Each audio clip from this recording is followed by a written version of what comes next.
Hello students, आपका स्वागत है।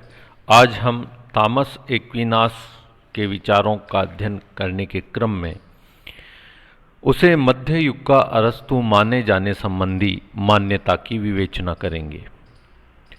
एक्विनास ने अरस्तु के आधारभूत विचारों को ग्रहण कर बाइबल की शिक्षाओं से उनका समन्वय या सम्मिश्रण करके एक नवीन विचारधारा को जन्म दिया है। अरस्तु के विचारों के इस समावेश के कारण या अरस्तु के विचारों का समन्वय ईसाई धर्म की मान्यताओं से करने के कारण उसे मध्य युग का अरस्तु या ईसाईकृत अरस्तु भी कहा जाता है। विभिन्न विचारों के आधार पर हम उसके समन्वयवादी दृष्टिकोण को देखेंगे। पहला है राज्य संबंधी विचार। अरस्तु की भांति एक्विनास राज्य को व्यक्ति के सांसारिक जीवन के लिए अनिवार्य मानते हैं। वे राज्य के कार्यक्षेत्र को व्यापक बनाने के पक्ष में अपने विचार दिए हैं और इसलिए उसे आर्थिक, शैक्षिक और सामाजिक कार्य राज्य को सौंपे हैं।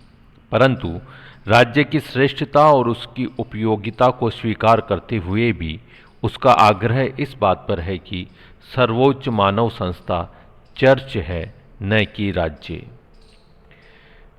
ईसाई धर्म के परंपरागत विचार को एक्विनास ठुकरा देता है कि राज्य की उत्पत्ति पाप से हुई है और यह मनुष्य के पतन के कारण मनुष्य इस सांसारिक लोक में आते हैं या नगर राज्य में आते हैं। अरस्तु से सहमति प्रकट करते हुए वह स्वीकारता है कि राज्य एक प्राकृतिक संस्था है, मनुष्य के सामाजिक स्वभाव का परिणाम है तथा इसका उद्देश्य नागरिकों को शुभ जीवन की प्राप्ति में सहायता देना है। एक्विनास के अनुसार शुभ जीवन इस प्रकार का होना चाहिए जिसमें मोक्ष की प्राप्ति हो सके और इसके लिए वह चर्च को आवश्यक और राज्य से सर्वोच्च मानता है। शासन संबंधी वर्गीकरण। शासन के विभिन्न रूपों के वर्गीकरण में भी एक्विनास ने अरस्तु का अनुसरण किया तथा तत्कालिक परिस्थितियों के अनुसार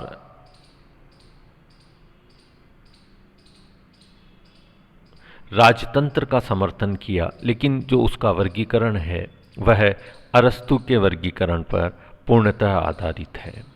कानून संबंधी विचार। इन विचारों पर भी अरस्तु का प्रभाव है। वह कानून को विवेक बुद्धि का परिणाम मानता है और ईश्वर प्रदत्त शाश्वत व देवीय कानूनों को भी इसमें सम्मिलित कर देता है। एक्विनास का मानवीय कानून संबंधी विचार अरस्तु के